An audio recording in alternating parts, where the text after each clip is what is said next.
Terima kasih Bapak Ibu atas kehadirannya. Mari kita mulai acara ini dengan membaca Bismillahirrahmanirrahim. Semoga acara ini bisa membawa manfaat untuk saya pribadi, untuk jenengan semua, dan mobil khusus untuk sekolah kita tercinta. Baca Al-Fatihah saja deh biar lebih lanjut. Al-Fatihah.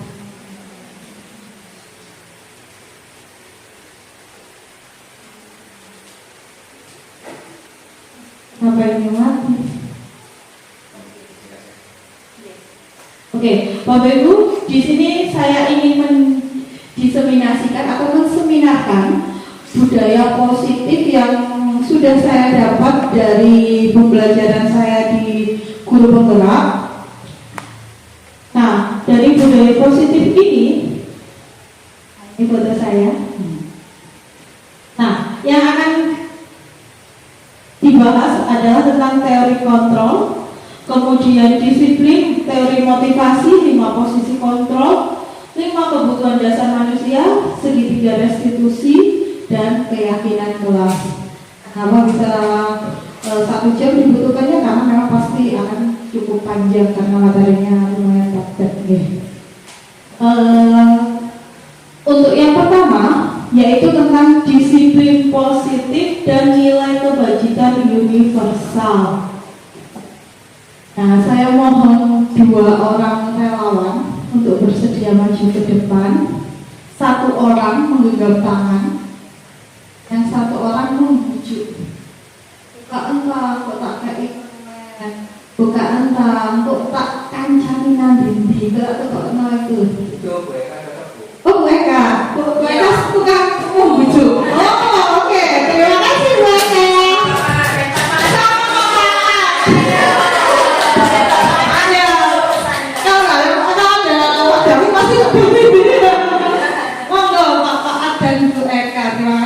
Jadi instruksinya seperti ini. Ada kertas, perlu ada kertas. Mereka menulis sesuatu hal yang paling, ini hal yang paling berharga. Iya, jadi malu. Gitu tuh. Dengan sekeras-kerasnya dikepalkan, nggak usah ditemek ya Bapak, dibujuk saja.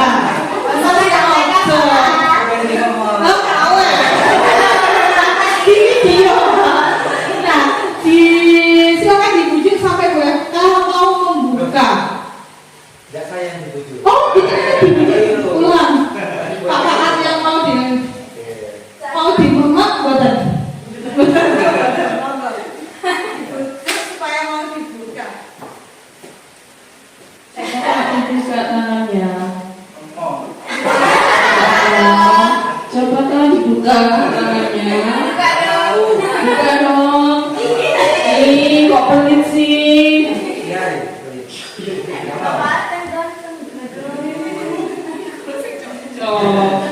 Pak Faat kan orangnya baik. Enggak deh, sekarang jangan. Sekarang pelit Pak Faat. Please deh, Pak, tolong dibuka dong. Ayo minta di. Ya, kendalanya apa kan? Ya, saya bisa buka tangan ini. Yes.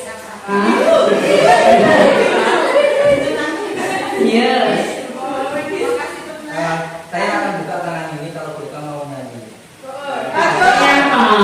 Lagu apa ya? Ada lagu apa ya? Dalam ada 5. Kalau ada 5. Iya, tapi balonnya diganti. I. Coba.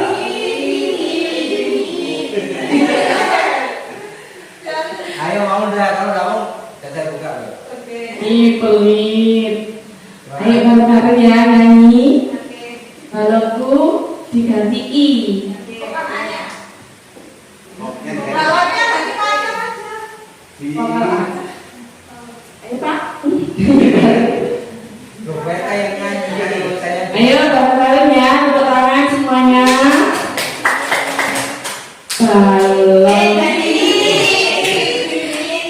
Ini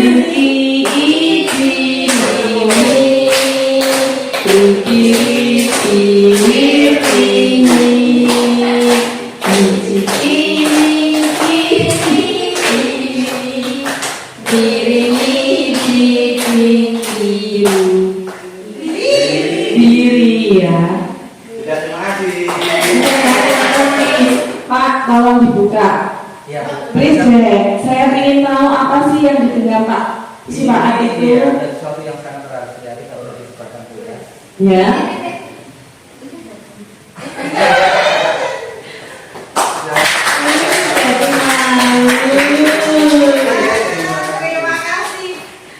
Terima kasih Bu Eka dan Pak Faat. Pertanyaan saya kepada Bapak Ibu yang sudah melihat praktik dari Bu Eka dan Pak Faat. Kira-kira yang memegang kontrol di situ tadi Pak Faat atau Bu Eka? Pak Faat, ada yang menjawab Bu Eka? Semuanya sepakat Pak Faat? Oke, benar sekali Bapak Ibu. Winter misalnya. Oke.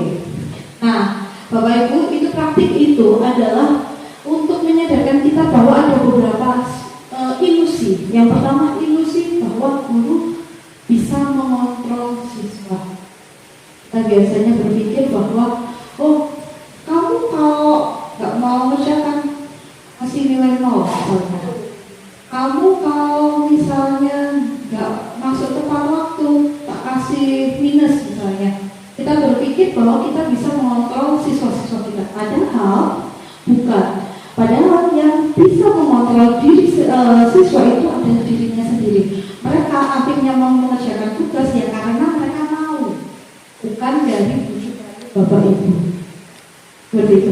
Kemudian kita punya ilusi bahwa mengkritik membuat orang merasa bersalah itu dapat menguatkan karakter. Kemudian ada lagi ilusi bahwa penguatan positif, efektif dan bermanfaat. Yang terakhir ilusi yang kita rasakan kepada murid kita, kepada anak-anak kita bahwa orang dewasa memiliki hak untuk memaksa. Padahal kita mencoba untuk merubah orang-orang berpandangan seperti kita, padahal kita sendiri yang memahami pandangan orang lain. Selanjutnya, kita berpikir bahwa orang lain bisa mengontrol diri kita, padahal nggak bisa, Bapak Ibu. Kita nggak akan pernah bisa melakukan apapun, walaupun dipaksa seperti apapun, kalau kita sendiri nggak mau melakukannya. Sehingga posisi kontrol itu ada pada diri kita, bukan dari orang lain yang memaksa. Kalau kita ingat zaman Rasulullah dulu, ada lupa namanya, dipaksa orang tuanya sampai dibunuh supaya dia keluar dari Islam. Kayaknya bukan lebih tahu. Dia tetap nggak mau, sampai akhirnya dia sendiri yang dimasukkan wali besar. Dia tetap mengeluarkan teguh agama Islam. Ya karena ini posisi kontrol itu terletak pada diri kita, bukan dari orang lain. Sekuat apapun orang itu memaksa, kalau kita nggak mau nggak akan terjadi. Oke, dari sini ada pertanyaan ya? Katanya. Nah, nilai kebajikan ini universal, intinya adalah nilai kebajikan yang ingin dicapai setiap anak Indonesia adalah profil pelajar Pancasila. Kebajikan itu yaitu beriman, bertakwa kepada Tuhan Yang Maha Esa, kemudian berakhlak mulia, mandiri, kritis, berkebinekaan global, gotong royong, dan kreatif. Nilai kebajikan ini yang diharap bisa kita pegang teguh, bisa kita juga tularkan untuk membentuk karakter siswa-siswa kita. Yang kedua, kebutuhan dasar manusia dan dunia yang berkualitas. Ini adalah 5 kebutuhan dasar manusia yang setiap orang itu punya kebutuhan itu. Kira-kira bisa menebak nomor 1 apa? Oke, kesenangan. Nanti kita cek ya. Yang kedua, cinta dan kasih sayang. Yang ketiga, kebaikan. Kebaikan 1. Kejelasan. Kita pegang dulu. 4. Kepuasan kan? Kepuasan itu nggak pakai P. Dia bikin apa? P. Penguasaan. Betul, penguasaan.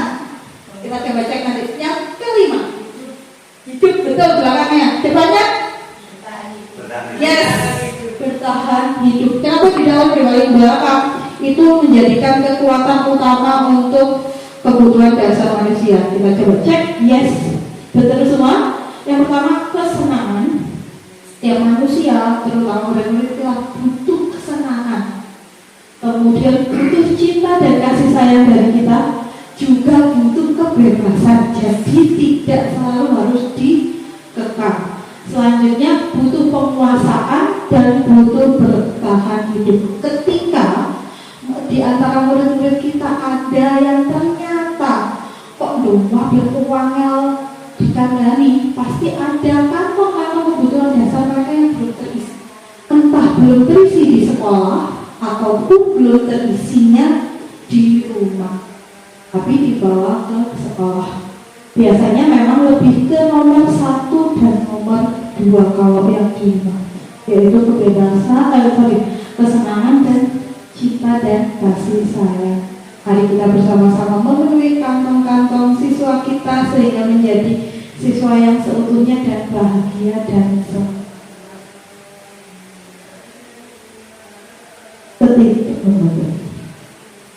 Yang ketiga, 5 posisi kontrol.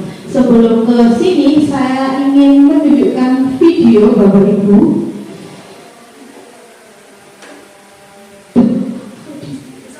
Kayak videonya.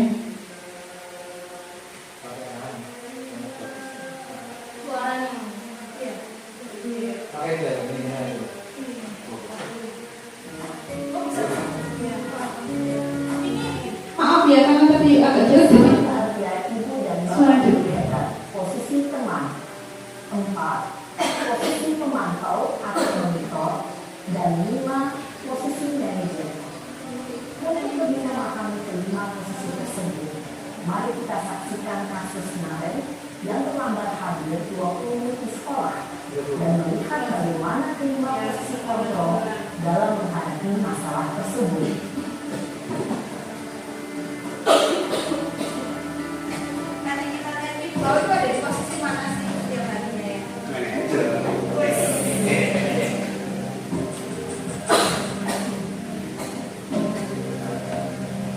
Naren! Sini kamu!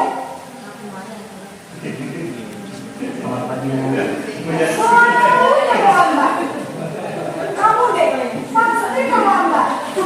Maaf Bu, saya Apa coba? Alasan kamu apa lagi? Kapan sih kamu tidak terlambat? Malas sekali ya kamu jadi anak. saya Dasar pemalas. Gak kapok-kapok sih kamu. Sudah berapa kali terlambat? Sana. kenapa saya harus beli lapangan basket Bu? Kenapa? Kamu melawan ibu? Berani-beraninya jawab. Sudah terlambat, masih berani jawab pula. Sekarang, keliling lapangan basket 5 kali sekalian. Biar kapok. Cepat.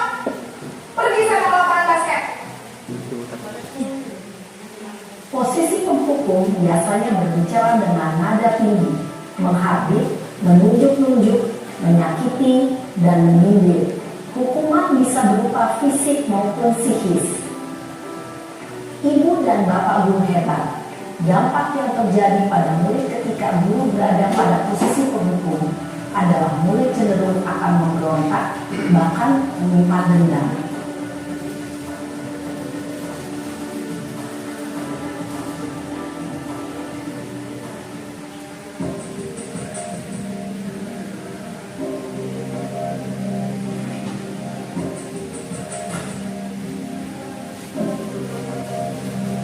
Naren!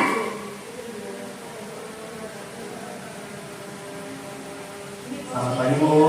Naren, kamu kenapa terlambat lagi, nak? Ya Tuhan, Naren, kamu senang ya bikin ibu susah ya? Kalau kamu terlambat lagi, nanti ibu yang ditegur bapak kepala sekolah, nak. Disangka ibu tidak bisa membina kamu. Duh, gimana ini? Maaf Bu, Duh, Gusti Naren.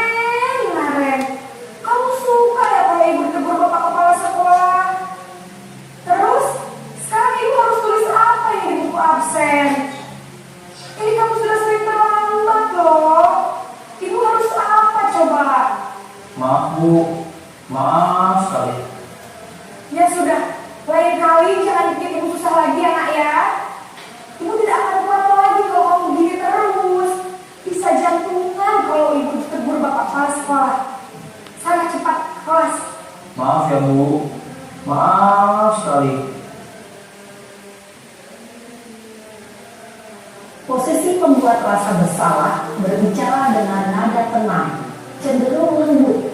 Namun kata-kata yang diutarakan membuat murid merasa menjadi orang yang gagal, memandang buruk dirinya sendiri, merasa tidak berharga, dan tidak sanggup membahagiakan orang lain. Ketika guru mengambil posisi pembuat rasa bersalah, murid akan menganggap dirinya yang bersalah dan ia akan menyimpan emosi negatif tersebut di dalam dirinya.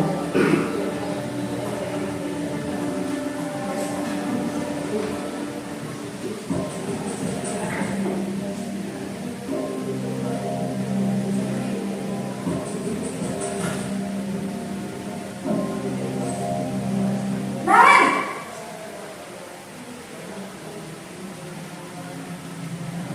Selamat pagi Bu. wah, sudah jam berapa ini, Nak? Terlambat lagi ya, sayang. Iya Bu, habis ibu saya udah membangunkan saya Bu. Kamu malah menyalahkan ibu kamu. Kamu bukannya anak yang larinya paling kencang. Kok terlambat sih? Iya Bu, saya memang terlambat bangun tadi. Jadi biarpun saya lari kencang, tetap gak kejar Bu. Ya sudah sana. Nanti lain kali larinya lebih kencang lagi ya. Biar gak terlambat lagi.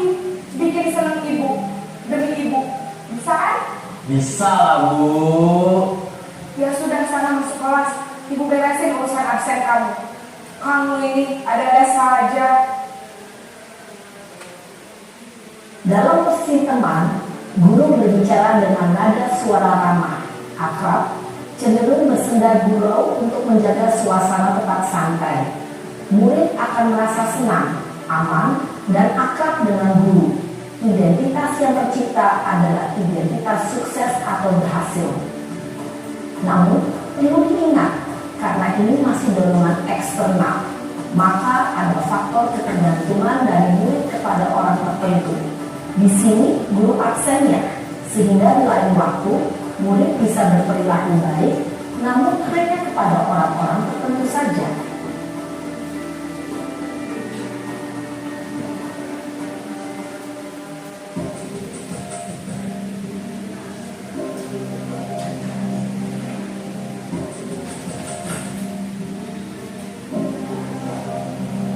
Naren!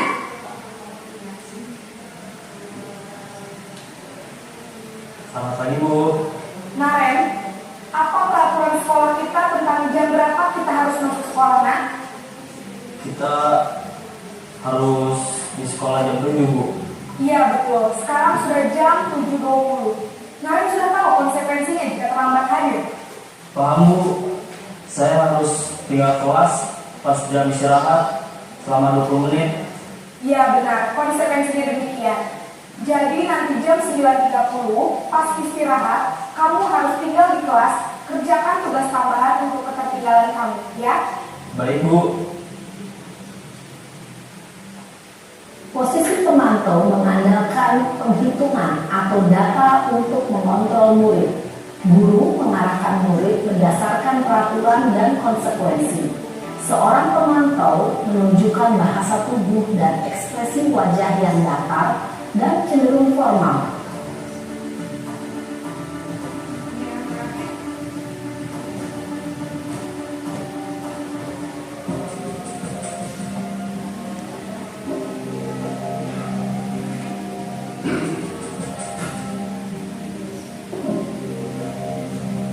Naren!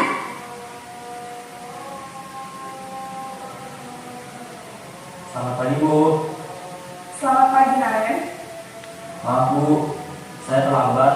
Iya, sekolah masuknya jam 7, sekarang sudah jam 7.20. Jadi sekarang bagaimana ini, Naren? Maaf Bu, saya lupa style alarm saya semalam. Baiklah, menurut kamu, keyakinan sekolah yang mana yang perlu kamu tingkatkan? Menghargai diri sendiri dan orang lain mungkin ya Bu. Setuju. Jadi, apakah Naren meyakini prinsip saling menghormati tersebut? Iya Bu, saya meyakininya. Apakah Naren bersedia memperbaiki masalah keterlambatan ini? Bersedia Bu. Bagaimana kamu akan perbaiki masalah keterlambatan ini? untuk tidak lupa menyetel alarm saya, Bu. Baik, kalau kalian lupa menyetel alarm di rumah, ada orang yang kira-kira bisa bantu mengingatkan tidak? Ada, Bu. Kakak saya, Kak Emma. Ada lagi selain Kak Emma? Selain Kak Emma, ada ibu saya. Baik, jadi yang mengingatkan Naren adalah Kak Emma dan ibu kamu ya? Kira-kira akan mulai setel alarm kapan nih Naren? Setelah pulang sekolah, akan segera saya lakukan. Baik, jadi Naren akan setel alarm untuk bangun besok pagi dan akan diingatkan oleh kakak dan ibunda Naren ya. Ada lagi yang mungkin perlu dilakukan Naren agar tidak terlambat bangun lagi? Tidak ada, Bu. Baik Naren, terima kasih untuk kerjasama kamu. Sekarang kamu perlu kembali ke kelas untuk belajar. Baik, Bu. Terima kasih. Posisi manajer adalah posisi kontrol yang disarankan untuk membimbing murid memiliki sikap disiplin yang positif, yaitu murid yang mandiri, bertanggung jawab, dan dapat memecahkan masalah. Tujuan dari posisi ini adalah agar murid dapat berefleksi atas tindakannya. Guru akan dengan tulus memberikan pertanyaan-pertanyaan bermakna, sehingga membuat murid dapat belajar dari kesalahannya dan mencari sebuah solusi untuk menyelesaikannya. Ibu dan bapak guru hebat, setelah mengamati adegan kelima posisi kontrol tadi, kira-kira posisi Bapak Ibu sudah melihat video tadi ya. Ada posisi penghukum, ada posisi pembuat rasa bersalah, ada posisi teman, kemudian ada posisi pengontrol, dan yang satu lagi adalah posisi manajer. Kira-kira Bapak Ibu biasanya terhadap murid-murid Bapak Ibu ada di posisi mana ya? Mayoritas. Bu Eka? Tergantung siswanya ya. Kalau mayoritas kelompok? Manajer, alhamdulillah. Ada lagi, Bu Yaya? Balik lagi tergantung siswanya, benar. Tapi balik lagi, kadang ada yang memang butuh dibuat rasa bersalah, ada yang bisa diperlakukan sebagai teman, ada yang pemantau, dan yang terakhir manajer. Memang betul, ini kelima-limanya tidak ada yang salah Bapak Ibu. Posisi ini semuanya benar, cuma memang posisi yang paling ideal adalah posisi manajer. Kenapa? Karena dari posisi manajer, siswa akan mampu menghargai dirinya sendiri, tahu letak kesalahannya di mana, dan mau memperbaikinya supaya tidak terulang. Biasanya kalau penghukum itu nanti siswanya ada rasa benci kepada gurunya dan seterusnya. Oke. Next. Teori motivasi, hukuman, penghargaan, dan restitusi. Saya punya pertanyaan pemantik. Setuju atau tidak setuju? Hukuman dapat mendisiplinkan anak. Setuju atau tidak, Bu? Tergantung lagi, balik lagi ya. Tergantung anaknya. Oke. Pemberian hukuman dengan hal positif seperti membaca, membersihkan halaman sekolah dapat meningkatkan disiplin pada anak. Ini setuju atau tidak? Kira-kira? Oh, ini setuju. Oke. Memberikan penghargaan dapat meningkatkan motivasi belajar anak. Setuju tidak? Setuju? Oke. Teori motivasi. Jadi anak melakukan sesuatu itu ada 3 motivasi. Bisa karena dia tidak ingin dihukum, misalnya dikasih PR, dia mengerjakan. Ada 3 motivasi. Mungkin yang pertama, motivasi paling lemah adalah dia takut dihukum oleh bapak ibu guru kalau tidak mengerjakan PR. Kalau motivasinya sudah middle, dia mau mengerjakan PR karena mungkin dapat imbalan dari Bapak Ibu guru. Biasanya kalau saya kasih stempel, anak-anak yang sini saya kasih stempel itu bisa ditukar itu. Nah itu motivasi yang kedua, mendapatkan imbalan. Dan motivasi yang paling besar adalah untuk menghargai dirinya sendiri. Untuk yang saya harus mengerjakan PR ini biar saya tambah pintar, biar saya memahami pembelajaran. Itu motivasi yang paling kuat, memiliki tujuan disiplin positif. Semoga anak-anak yang kita ajar punya motivasi yang ketiga di setiap pembelajaran kita. Amin. Next, Bapak Ibu kira-kira tahu bedanya hukuman dan konsekuensi? Kita coba ya. Yang pertama itu kira-kira hukuman atau konsekuensi Bapak Ibu. Mencatat 100 kali di buku, kalimat saya tidak akan terlambat lagi karena terlambat ke sekolah. Kira-kira ini hukuman atau konsekuensi? Hukuman, oke. Lari mengelilingi lapangan basket 2 kali. Hukuman atau konsekuensi? Hukuman. Murid diminta push up 15 kali karena tidak memakai masker di sekolah di waktu itu. Hukuman, oke.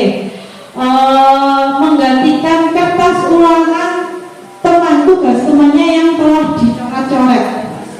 Konsekuensi.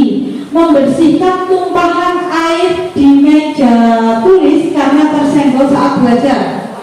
Konsekuensi. Murid disuruh untuk tidak menggunakan sepatu seharian karena tidak mengenakan sepatu hitam waktu sekolah. Hukuman atau konsekuensi? Konsekuensi ada. Berarti ini ada 2 ya, hukuman atau konsekuensi. Oke. Lari mengelilingi lapangan basket karena terlambat 10 menit pelajaran PJOK. Konsekuensi apa ya? Ada yang konsekuensi, ada yang hukuman. Yang paling menarik memang yang nomor 2 sama yang terakhir ya. Sama-sama lari mengelilingi lapangan basket. Kita lihat jawabannya jenjang. Yang samanya sama ya. Yang kemudiannya 2 sama terakhir apa Bapak Ibu? Sama-sama mengelilingi lari mengelilingi lapangan basket, tapi yang satu hukuman, yang satu konsekuensi. Pelajarannya karena nyambung. Ajar. Karena mungkin karena dia meninggalkan, biasanya kalau PJOK kan di awal itu senam dulu, terus pemanasan lari dulu. Maka itu sesuai dengan pembelajaran yang dilakukan, sehingga itu termasuk konsekuensi. Kamu terlambat, karena kamu melewatkan pemanasan, ya harus dilakukan pemanasan. Beda cerita dengan lari mengelilingi lapangan 2 kali karena terlambat, karena nggak ada hubungannya. Seperti itu ya. Hukuman itu selalu sesuatu yang bentuk menyakiti yang harus terjadi. Biasanya tujuannya itu kayak sengaja memberikan rasa bersalah, itu hukumannya. Kalau konsekuensi sesuatu yang memang harus terjadi. Kalau kamu mengotori ruangan, ya kamu harus membersihkannya. Kamu misalnya merusak barang tertentu, ya kamu harus mengganti. Itu konsekuensi. Membuat anak sakit secara fisik maupun hati dalam jangka waktu lama. Biasanya anak-anak itu kaki mantel seperti itu ya. Kalau konsekuensi mungkin tidak nyaman bikin anak-anak karena dia harus membalas dari yang dia lakukan, tapi itu jangka waktunya pendek. Hukuman bisa membuat anak membenci kedisiplinan. Kalau konsekuensi, anak akan menghargai kedisiplinan. Kalau hukuman itu dipaksa, kalau konsekuensi itu sebab akibat atau stimulus dan tanggapan.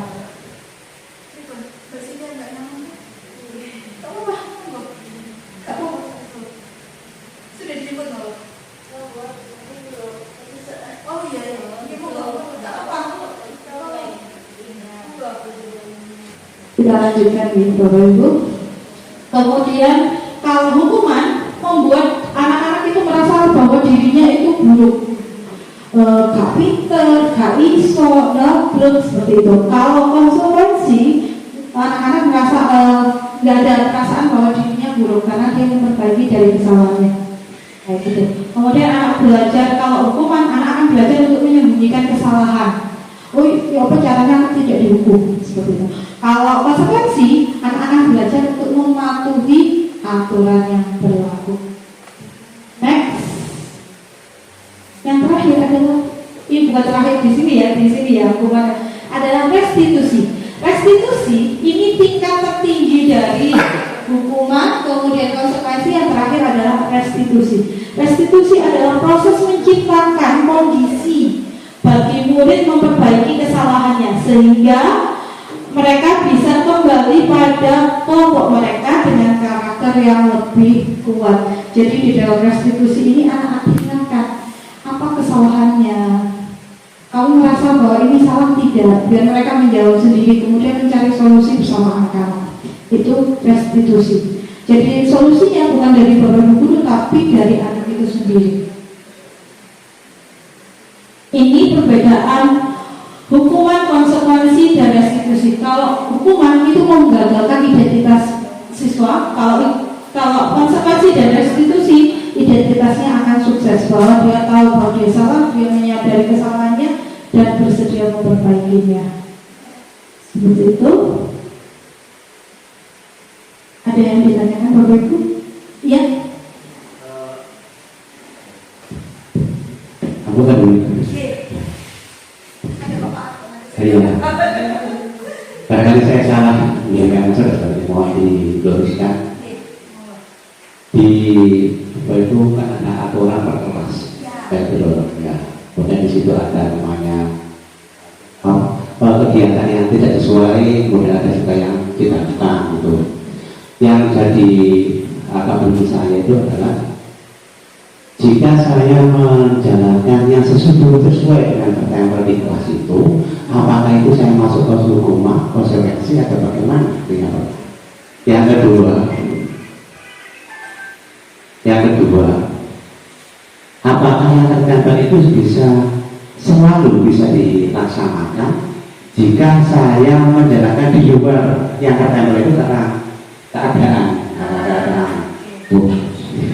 keadaan siswa dan sebagainya membuat saya itu di luar itu yang saya lakukan, apakah itu berefek kayak gitu berkelanjutan atau bagaimana? Terima kasih.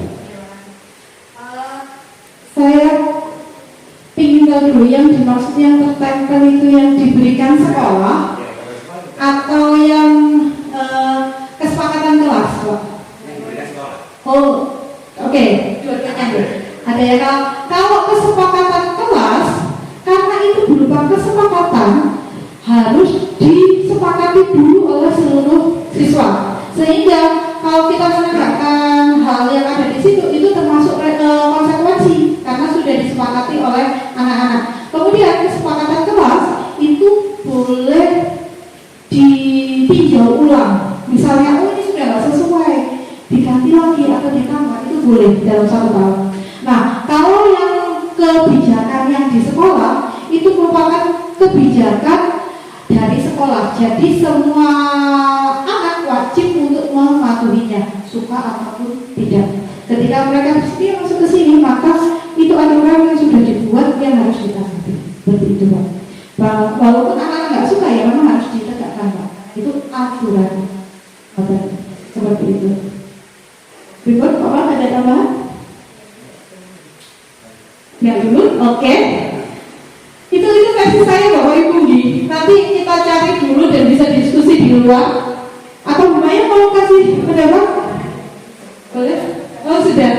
Ya, ini versi saya yang ilmunya masih minim, yang masih baca nih. Jadi kalau misalnya ada nggak tepat, akan saya koreksi di next time, gitu ya Bapak Ibu.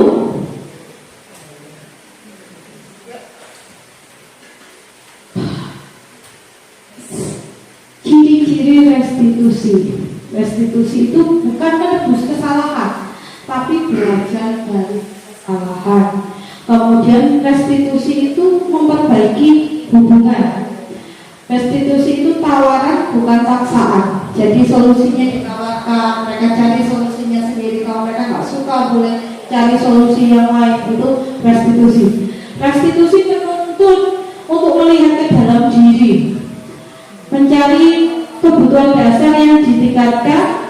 Cara restitusi adalah cara yang terbaik. Restitusi fokus pada karakter bukan tindakan. Restitusi fokusnya pada solusi.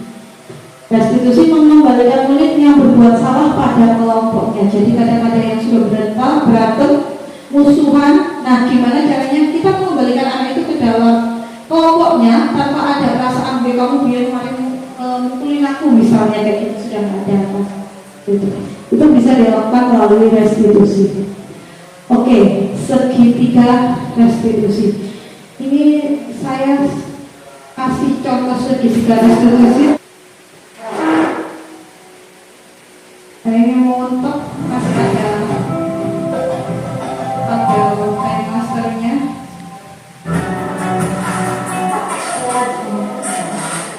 Tetapi menggunakan ini karena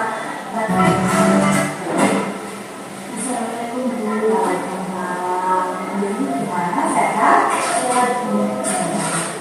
Tetapi menggunakan ini karena tadi bisa tidak berperan dari kelas kalau akhirnya habis dipengaruhi atau benar. Iya Bu, Anda mengatakan tadi saya minta bisa mempertahankan dengan suara yang begitu begitu.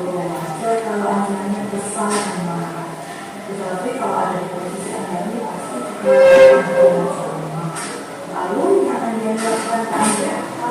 Saya marah Bu, saya tanpa sadar saya membuat misalnya jadi marahnya kalian begitu ya. Pasti Anda melakukan dengan saya. Iya Bu, masa saya dengan teman-teman saya dan saya itu yang saya membuat saya malu dulu saya sudah bersama saya. Tapi Anda mengatakan saya yang wajar kalau kamu marah dan karena tidak rela dikarenakan aktivitas itu melakukan hal yang kamu tidak lakukan sama sekali. Itu sangat menghargai yang kamu lakukan. Marah dan berbagi saja tidak sampai lakukan hal-hal yang lebih dari itu, misalnya mengubah. Sekarang mari kita diskusikan. Kira-kira menurut Anda nih tindakan Anda ini marah sampai memberikan meja itu apakah sesuatu yang menjadikan tidak ini menurut kamu kira-kira kelas apa yang gimana? Saling menghormati antar teman, saling menghormati antar teman. Ya. Menurut Anda ini saling menghormati antar teman itu penting tidak? Penting. Baik, menurut kamu kalau kamu sedang mengalami posisi yang sama lagi, kira-kira keyakinan kelas apa yang harus kamu lakukan? Harus lebih sabar, harus lebih sabar. Hanya bersedia memperbaiki semua ini dan bersedia dengan alhamdulillah. Jadi kalau Anda ingin mengalami hal yang sama lagi, apa yang kamu lakukan? Bersabar dan menahan amarah saya. Kalau ada teman saya yang menghina saya akan melakukannya pada diri. Maaf berperasaan apalagi rasanya terus sekali aku bersabar dan kalau memang ada sesuatu yang tidak sesuai perlu dilaporkan ke ibu madrasah, ke ibu madrasah atau ke ya. Jadi sudah selesai saja. Anda ini juga lebih belum sekarang belum kembali ke kelas, boleh juga memperbaiki hubungan dengan Anda bisa saling memaafkannya. Sudah dulu, terima kasih banyak.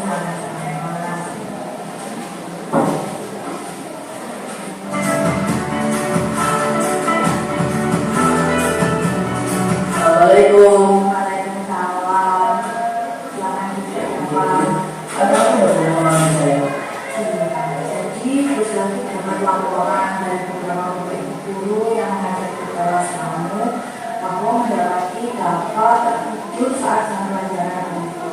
Apa itu benar? Iya Bu. Menurut pengalaman Bapak sudah berapa kali Bapak tertidur dalam minggu ini ya?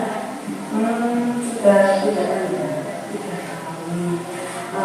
Tidur di dalam kelas salah kan bukan? Iya. Iya. baik.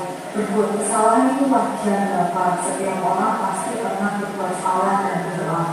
Yang terpenting tugas kita adalah bisa belajar dari kesalahan itu dan kita mencari solusi agar kesalahan yang sama tidak terulang lagi. Bapak setuju? Setuju. Kita cari solusinya bersama-sama ya. Iya. Kenapa sering mengikut di kelas pasti punya alasan? Alasannya kira-kira apa aja? Mungkin karena saya tergabung sama adik. Jadi bang itu. Jadi ngambil di dalam kelas itu ya. Bapak ingat nggak dulu di awal kita sudah menyepakati keyakinan kelas. Iya. Menurut Bapak dengan jujur saat pembelajaran keyakinan kelas apa yang sudah digunakan? Kedisiplinan ya. Disiplin dan tanggung jawab. Menurut Bapak disiplin dan tanggung jawab itu penting tidak? Penting Bu. Jadi membuat saya tidak lagi libur di kelas dan bisa menghargai waktu. Menghargai orang-orang di sekitarnya dalam menghargai Bapak Ibu guru yang sedang memberikan materi belajar dan menghargai teman-teman yang sedang belajar ya. Kalau Bapak pikir pasti Bapak Ibu guru teman-teman mau tidak mau pasti terganggu ya kan? Dan juga dapat juga melewatkan pembelajaran yang harusnya dapat dapat ya. Itu ya.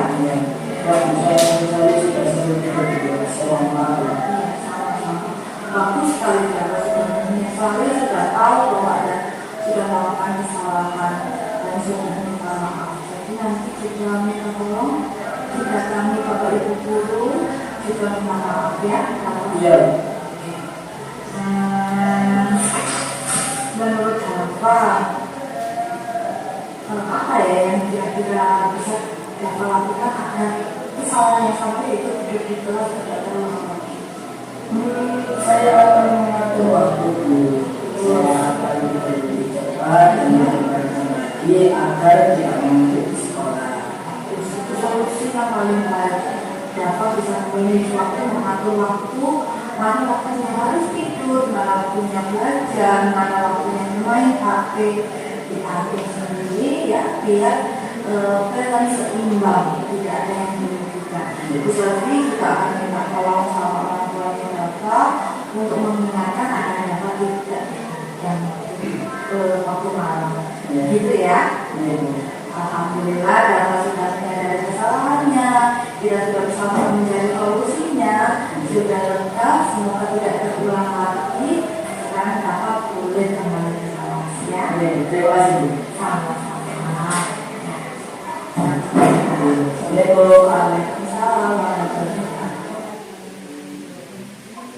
Itu adalah contoh restitusi Bapak Ibu. Kita bersama-sama mengingatkan anak-anak apa keyakinan yang sudah dilanggar, memvalidasi tindakan yang salah, kemudian mencari solusi secara bersama-sama. Ini salah.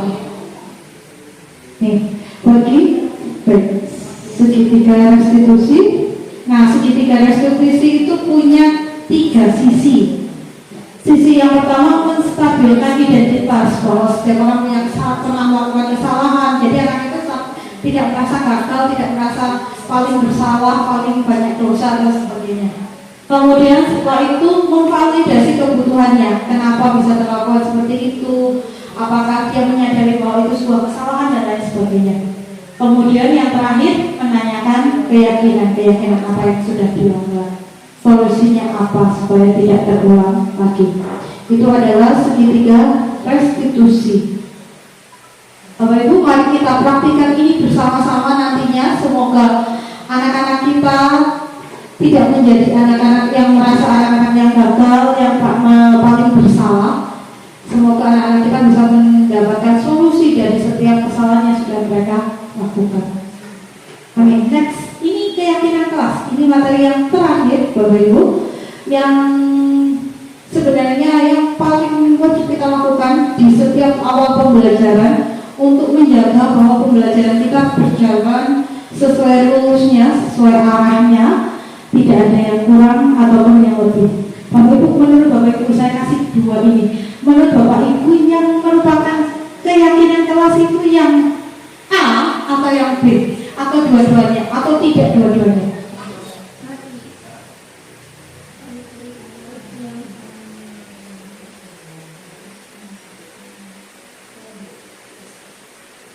Yang A atau yang B, atau dua-duanya, atau tidak dua-duanya?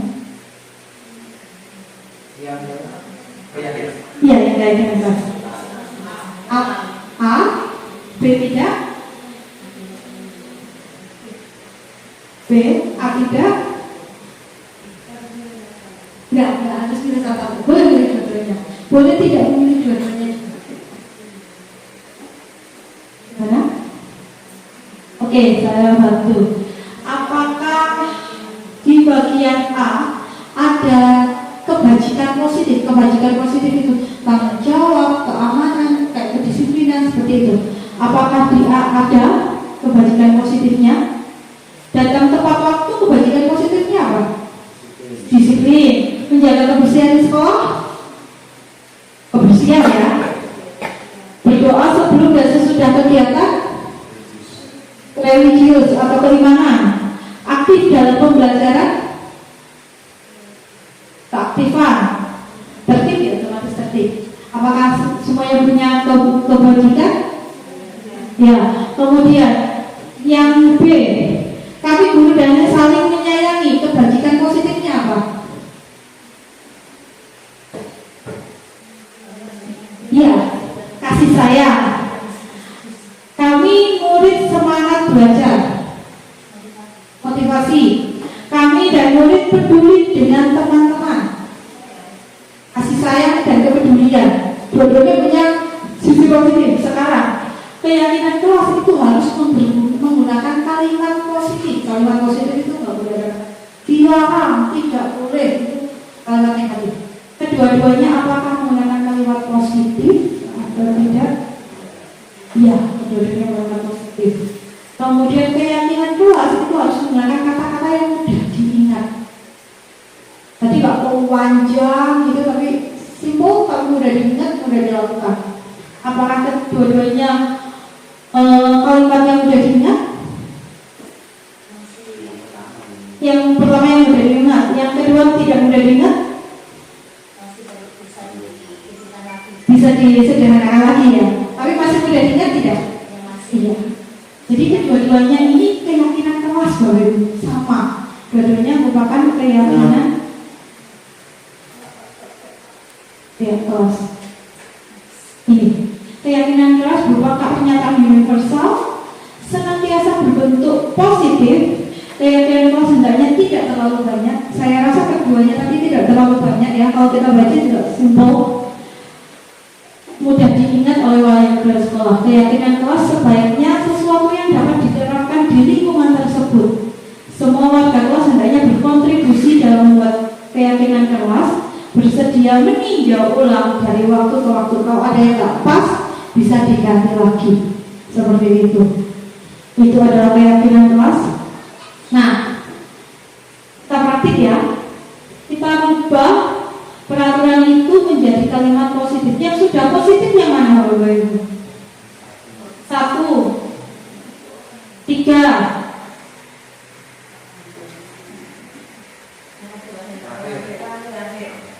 Terakhir, 2 dari bawah, dilarang mencopot, masih negatif ya. Kita ubah ke dalam kalimat positif. Jadi tetap berdiri tetap waktu, dilarang mengotori kelas, bisa diganti jagalah kebersihan kelas, kebersihan berpakaian rapi, tetap ya, tidak boleh ramai saat pelajaran, menjaga ketenangan dan fokus saat pelajaran, tidak boleh berkelahi dengan teman, bisa diganti menjadi saling menyayangi antar teman, dilarang mencontek, bisa diganti mengerjakan tugas dengan jujur. Yang terakhir, kembalikan tempat pada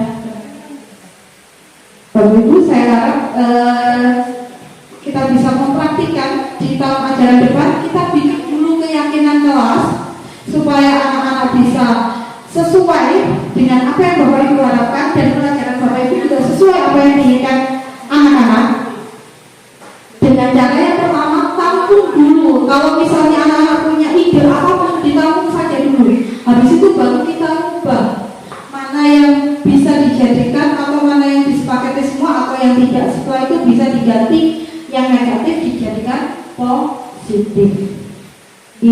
Bapak Ibu, itu dari saya. Barangkali ada pertanyaan atau penguatan. Ya, Pak Mat, monggo.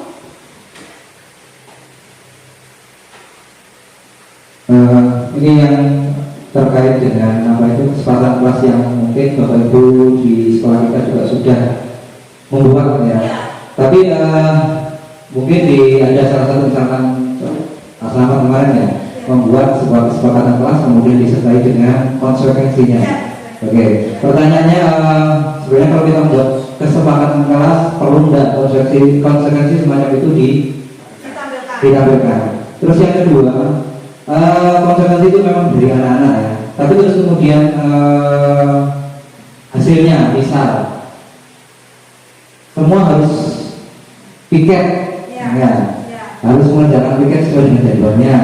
Terus konsekuensi dari usulan anak-anak muncul seperti ini, misalnya tidak piket didenda 10.000. Nah, itu kan kalau misalnya kita lihat,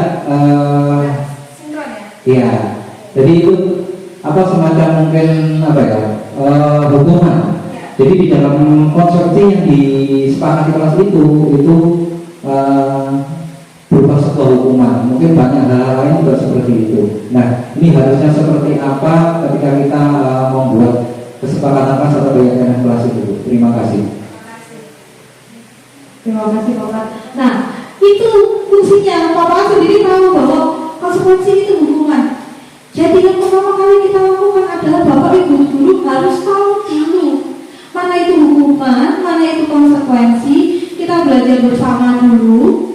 Kalau Bapak Ibunya sudah paham tentang keyakinan kelas, tentang teori hukuman konsekuensi, baru kita bikin konsekuensi. Jadi Bapak Ibu gurunya yang diajari dulu, harus belajar dulu. Seperti itu Pak. Jadi kita nggak bisa juga menyalahkan anak-anak ketika anak-anak setuju, karena tugasnya kita ketika kita membuat keyakinan kelas, tugasnya kita adalah moderator.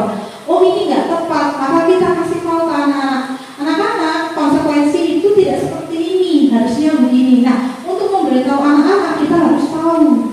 Nah, fungsinya kita harus memberitahu dulu, harus belajar dulu. Seperti itu Pak.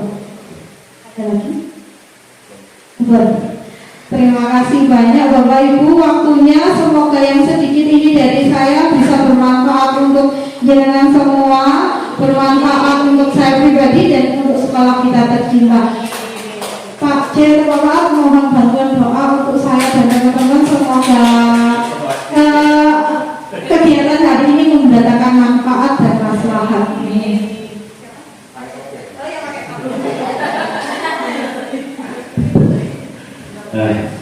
Terima kasih. Luar biasa, ini kemudian saya bantu. Luar biasa, Bu Selfie.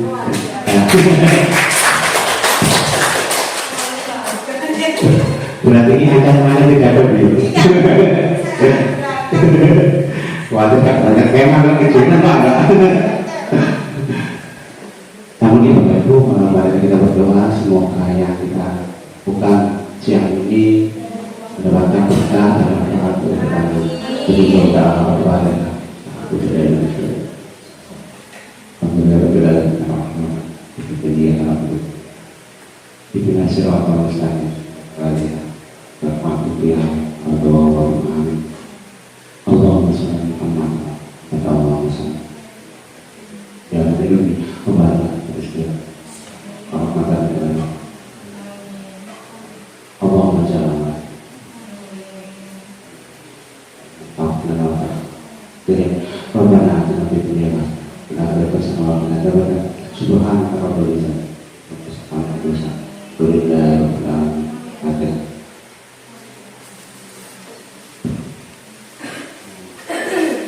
Terima kasih sekali, saya ulang lagi terima kasih yang sebanyak-banyaknya Bapak Ibu. Mohon maaf tidak bisa memberikan apa-apa penjelasan semua. Mohon maaf sekali, terima kasih. Saya akhiri. Assalamualaikum warahmatullahi wabarakatuh. Assalamualaikum warahmatullahi wabarakatuh.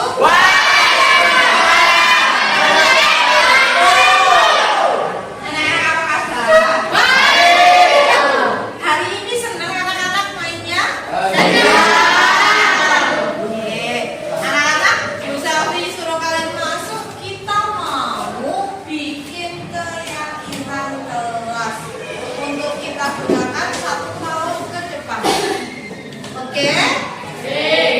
Ada yang tahu keyakinan kelas itu apa?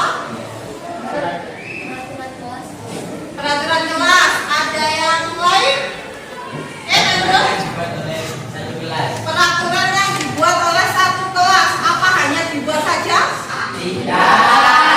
Oke, berarti selain dibuat harus diapain anak-anak? Peraturan kelas itu apakah keyakinan kelas?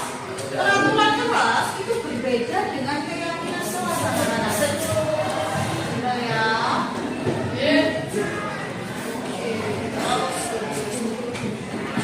Nah,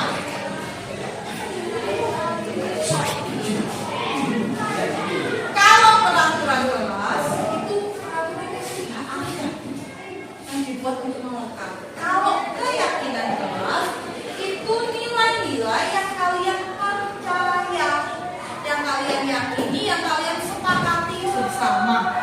Contoh, bisa bertanya, kenapa sih kalian kalau naik motor harus pakai helm? Biar selamat. Ya, bukan karena biar nggak ditilang Pak Polisi. Benar. Oke, dulu kemarin beberapa tahun yang lalu ada pandemi, ingat? Kenapa kita harus pakai masker? Ada COVID, biar tetap sehat, biar menjaga kesehatan. Bukan biar nggak dimarahin Bapak Ibu guru, bukan? Bukan. Oke, itu yang disebut keyakinan. Berarti kamu kalau pakai helm, saya yakin akan selamat. Itu keyakinan. Saya kalau pakai masker, saya akan tetap sehat. Itu yang disebut keyakinan. Sama halnya kayak gini, keyakinan kelas. Saya mau kelas saya bersih biar saya nyaman belajarnya. Itu disebut keyakinan kelas. Oke, paham ya? Sekarang perlu dibayangkan kelas impian kalian, kelas yang kayak gimana? Sudah dibayangin kelasnya, kira-kira kelas yang indah buat kalian itu kelasnya kayak gimana sih? Kelasnya bersih, oke. Kelasnya nggak ramai, nggak berisik ya. Terus apa lagi? Adem. Tidak berantem sesama teman. Tidak berantem dengan sesama teman. Oke. Bisa membayangkan kelas-kelas impian? Oke. Tapi sekarang mau minta kalian. Minta kalian tulis. Gak usah diomongin, semuanya ditulis di sini kelas impiannya apa. Ditulis satu persatu ya. Nanti habis itu ditempelin di sini. Nanti kita simpulkan dan sepakati bersama, oke? Oke? Oke. Itu nggak mau main. Ya, itu juga.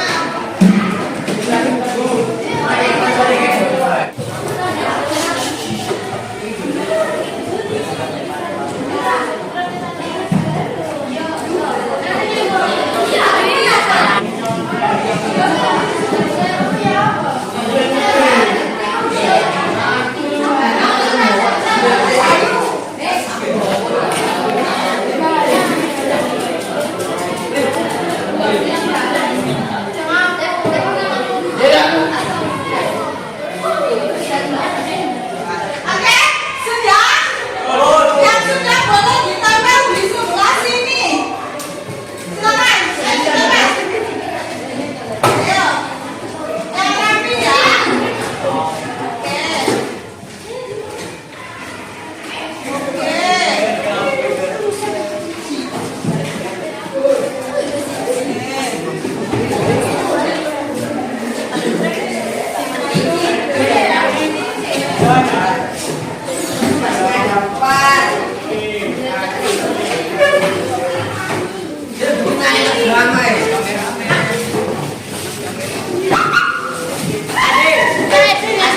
Meroto lo, am?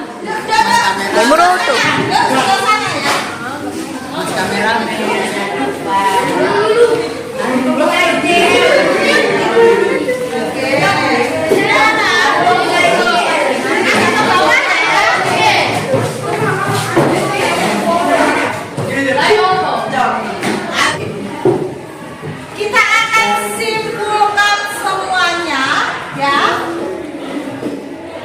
Sofi akan tulis. Oke, Bu Sofi akan tulis yang sama ya. Tidak boleh bertengkar dengan teman. Ini pasti ada 4 dilarang rame. Tidak boleh berantem dengan teman. Dilarang membuang sampah di kelas. Tidak boleh makan di kelas. Harus berseragam rapi. Tidak boleh mencontek saat ulangan. Apalagi ini sama, tidak boleh berisik. Tidak boleh mencontek, harus berseragam rapi. Kelasnya yang harus indah. Kelasnya harus bersih. Pakai seragam rapi. Bicara sopan dan santun. Oke, kita coba.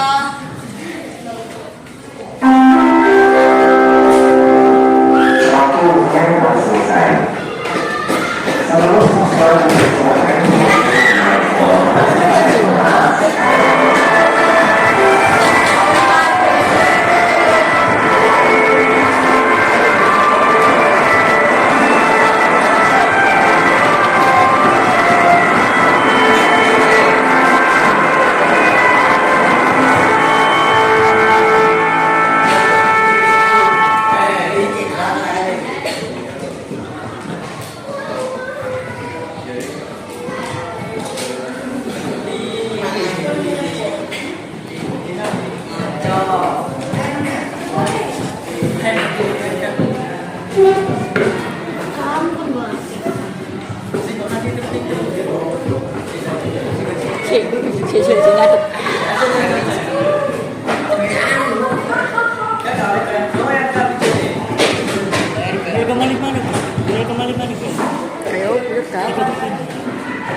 Rekam video.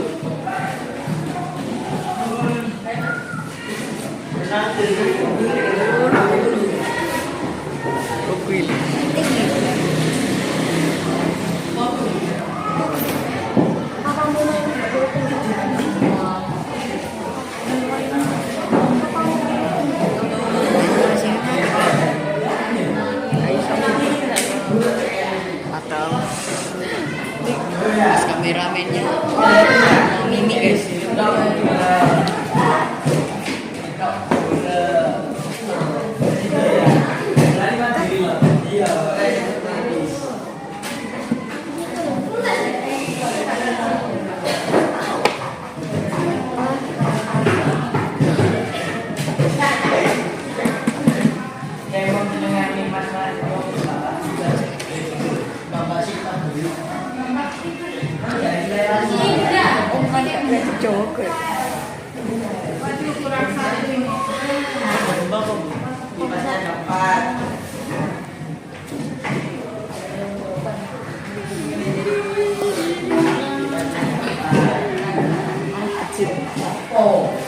Oke, anak-anak, Bu Sofi sudah memilih yang sama. Saya hanya tulis 1 kali ya.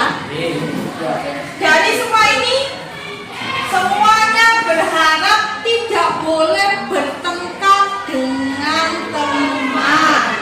Lalu harus berseragam yang rapi. Tidak boleh mencontek saat ujian, mengembalikan barang pada tempatnya, dilarang membuang sampah di kelas, bicara yang sopan, dan yang terakhir adalah harus datang tepat waktu. Semuanya setuju dengan ini? Di sini ada aturan-aturan dalam membuat keyakinan kelas. Pertama, keyakinan kelas bersifat abstrak daripada peraturan, lebih tinggi dan konkret. Keyakinan kelas berupa pertanyaan-pertanyaan universal. Ini sudah universal. Keyakinan kelas senantiasa dibuat dalam bentuk kalimat positif. Kalimat positif itu tidak boleh ada dilarang, tidak boleh, itu negatif. Di sini yang kalimatnya negatif nomor berapa saja, Rek? 1, terus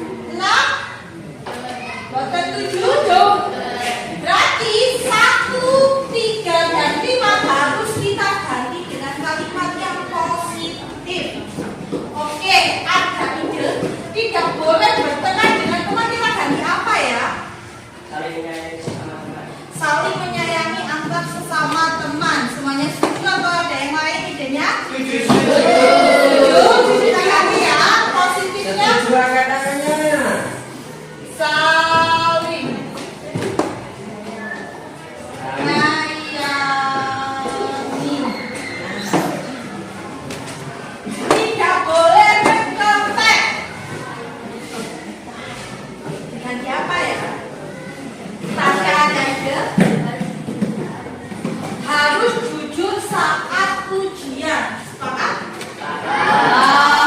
Saat ujian. Harus jujur.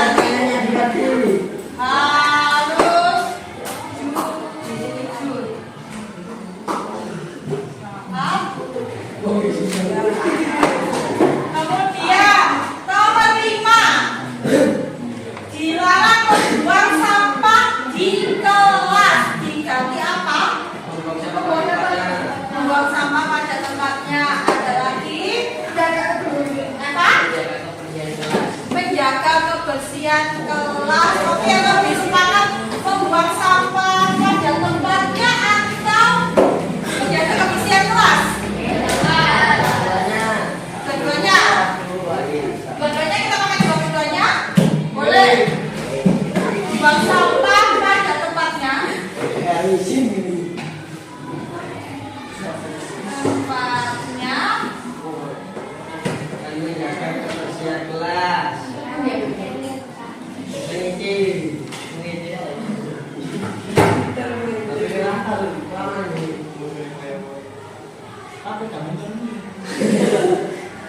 Oke, semuanya sudah positif. Sekarang saya mau tanya, kira-kira nilai kebajikan, nilai kebaikan apa yang terkandung di saling menyayangi antar teman? Kasih sayang, harus berseragam rapi. Apa? Ketertiban, kerapian.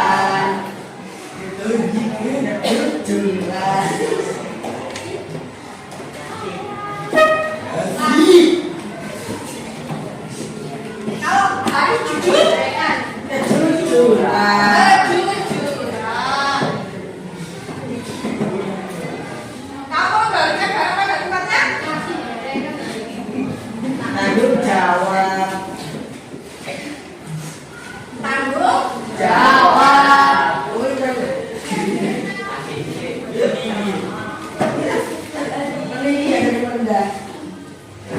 Kalau membuang sampah pada tempatnya apa? Kebersihan.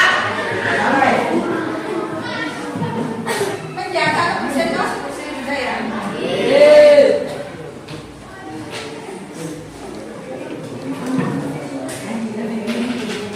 Bicara sopan. Kesopanan atau adab ya. Datang tepat waktu.